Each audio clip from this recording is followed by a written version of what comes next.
make it your own. Make it your like cozy, safe corner. Make it happy. Add decor that you love, add pictures, really your whole classroom, make it just like a warm, inviting space.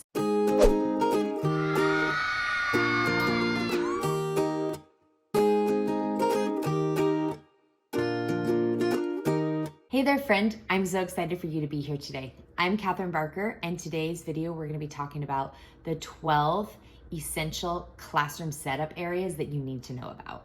I don't know about you, but I love talking about classroom setup and classroom decor and all the fun arrangements that you can do. It's just fun. It's just a fun topic. I'm super, super excited for this video and to share with you my favorite essential things, especially when you're first setting up your classroom, or maybe you're jumping back into the new school year and you're kind of thinking of new ways to switch it up and make it fun. This video is for you. I'm gonna share each area, and then I'll also share the materials that you'll need along with each area. The first area that you're going to want in your classroom setup is a rug area, or like a whole group meeting area. Here you're gonna have your rug space. You're going to want to have like a teacher chair for you to sit in for your read alouds. And I always liked having like a little storage space so I could put my, I would kind of like display my read aloud books on there.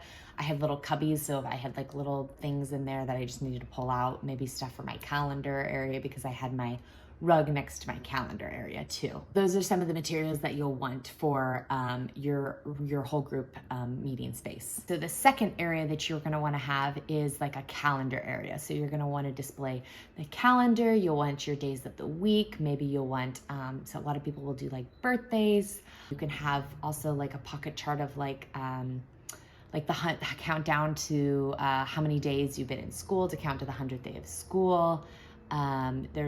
You could do the weather, you could do the time where you're practicing telling time. And I always like to post my rules in my calendar area, just so it was a nice visual for my kids to know. We wouldn't necessarily go over them every single day, especially kind of as we got more into the school year, but it was just a nice visual reminder for them to have it just there in the calendar areas. It was place that we visited every day, so they were always there, and it was just kind of always in the background for them to see. And check out my video on how to best create classroom rules right after this. So the third area that you're going to want to have is like your tables, obviously, or your desk, and then like a kidney table for like your teacher table when you do centers. So you really kind of have two options here. Option one is desk. And some people really like desk, and they like it when each student kind of has their own personal space to like put their things, and they can kind of just have that kind of tucked away. The other option is having like rectangular tables. When I first started teaching, we had like square tables, and it didn't work out very well. So I definitely recommend doing a rectangular table, just because the kids can see each other better. They can just kind of access the items on the table better. So if you're going to do tables, I recommend doing rectangular tables. And then definitely get that kidney table for the teacher table. You're gonna want that, so that way you kind of have access to all your kids during your small group time. The fourth area is having like a cubby area. Having cubbies and then labeling the cubbies when you get your coveted name list, right? So you can just start labeling all the things. It's the best. So you're gonna wanna have some cubbies, and again, you can always ask your administrator for them. I really couldn't find any cubbies when I first started teaching, so I just got these like rolly cubbies from Michaels, and they were on sale, and they worked really, really well, and they were perfect because my theme in my classroom was kind of more like really rainbow and colorful. So that's always something you could do too, is just they're kind of just like pull-out drawer cubbies. The fifth area is your library area. In your library, your materials that you're gonna have obviously are like your books. You're gonna wanna have book bins.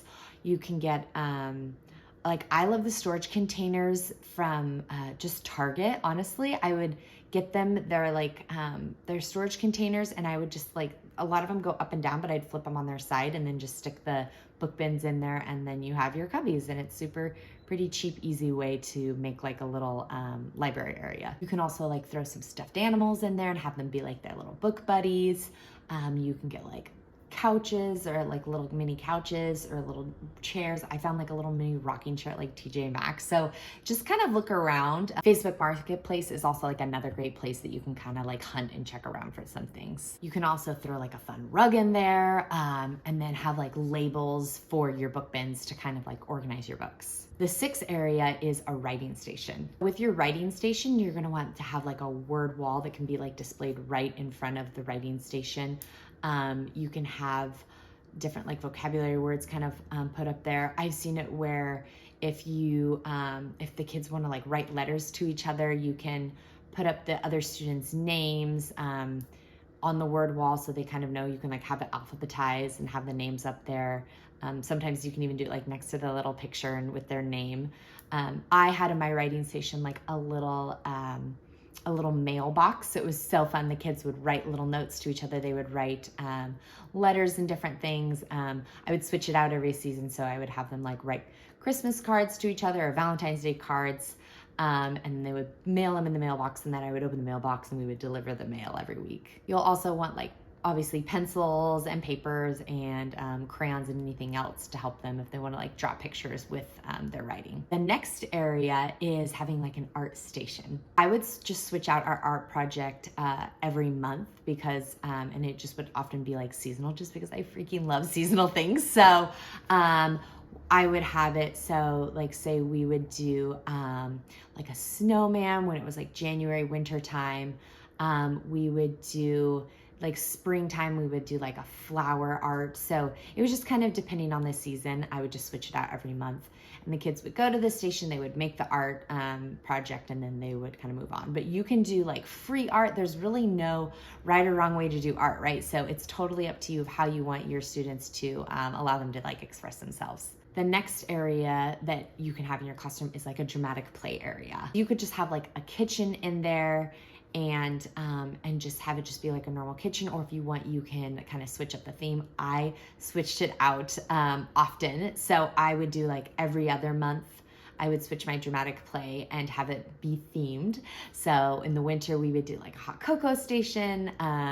In the fall, I would make it like a harvest little area. So it's really kind of up to you if you want to change it out that often. It's just a great place for kiddos to just go and do just like pretend play. The next area you'll want to have is having like a brain bin area. So what I mean by brain bins, it's just kind of a fancy way to say like Legos or Magna-Tiles or building blocks, something fun that's kind of stored in like containers. Like you can just throw them in like the storage containers, Target has them, and just throw a label on them and then kind of put them in the area, and the kids can go in and pull out their brain bins. And like that's a great way to like start the morning off, is just kind of they can go and they can get their play in. And just a side note, you can also have an area to do like put your like math manipulatives and just have them in containers and just have them labeled, and the kids can totally take that and do use those as brain bins as well. Okay, so the next area is a sensory bin. So in the sensory bin, you can put like Play-Doh in there, you can do fidgets. Again, if you wanna make it themed, you can do different, I did it where it was like Halloween time, I would put like black beans in there, and I would sprinkle like eyeballs from the Dollar Tree and little like plastic snakes and stuff, all from the Dollar Tree, and the kids just loved it. So you can do that for your sensory bin. I would also have like little tweezers in there so they could like play and explore. You could do pom-poms. There's really no right or wrong way to do a sensory bin. The next area you're gonna wanna have is bulletin boards and like an area to display art or your students' writing. And that's pretty basic. Obviously you can decorate that a lot of times like the way your theme is, get some fancy fun borders and decorate it and just go to town with it. And the last space is your desk space, which is your space. So make it your own, make it your like cozy, safe corner, make it happy, add decor that you love, add pictures, make it your happy place that you can go, and after school you're gonna be working there. So you wanna make not only your desk area, but really your whole classroom, make it just like a warm, inviting space. Just adding your own personal touch to them and your own spin on it, and just keep tweaking and making it to the point where you can walk in your room and feel like this is my happy space. This is my classroom. And you love being there. Also, a quick honorable mention, you're gonna wanna have some storage space to store all of your lovely teaching stuff, right? So hopefully your classroom should have that. If not, there are kind of some creative things you can do with like containers, or just like Target has those like big storage bins. I really liked having them like be clear bins because then I could see what was inside them. Other times you don't have to do clear ones. You can get just like they're just like the purple ones or blue or whatever colors, and then you can just put a label on them so you know what's in there. Okay, so let's do a quick recap.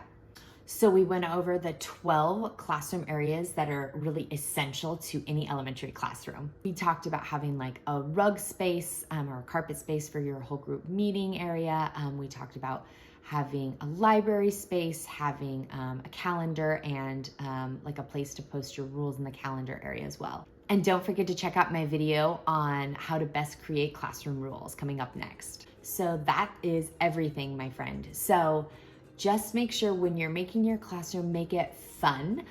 Don't stress about it too much though, because sometimes we can get so trying to make it a Pinterest-ready classroom, and it doesn't have to be that. Really just make it a space that you love coming to each day. It does not need to be perfect. All right, that's it for now, my friend. I'll see you in the next one. And until then, happy teaching.